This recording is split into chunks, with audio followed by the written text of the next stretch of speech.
So in this video, I'm going to be taking a look at this pool here. Had a call yesterday.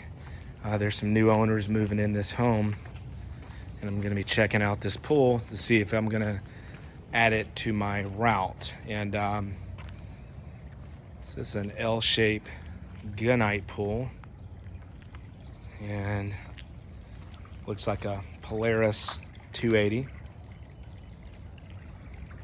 So gonna check this out and just see if it's gonna be one that I'm gonna take over.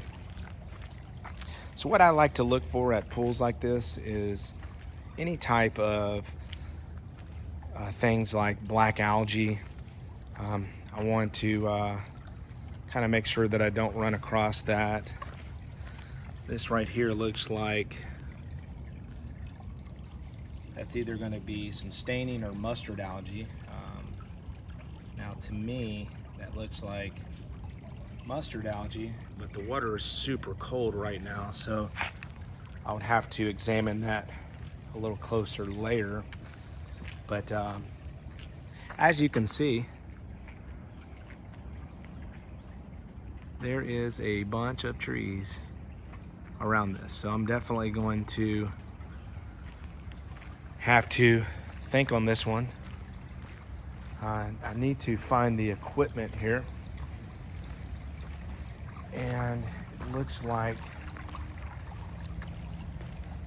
okay, so the equipment's probably over here.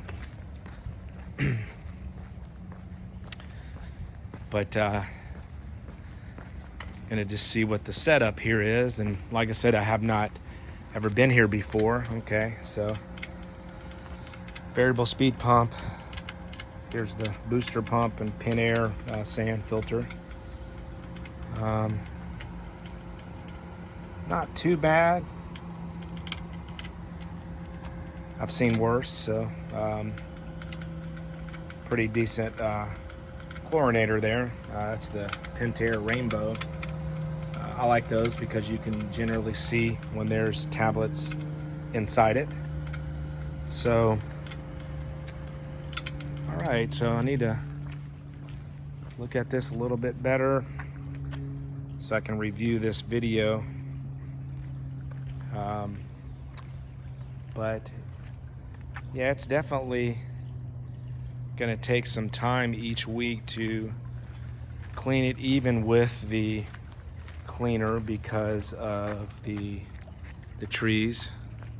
Like I said, it's a pretty decent amount of oak trees and pine trees mixed in. So all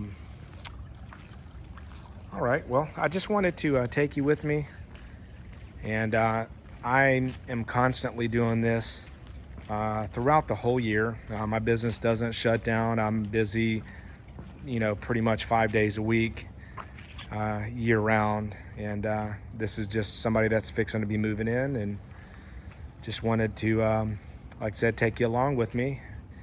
All right, well, I appreciate all the new subscribers, and we had just hit 2,000 subscribers, so I wanted to say thank you, and I'll see you in my next videos.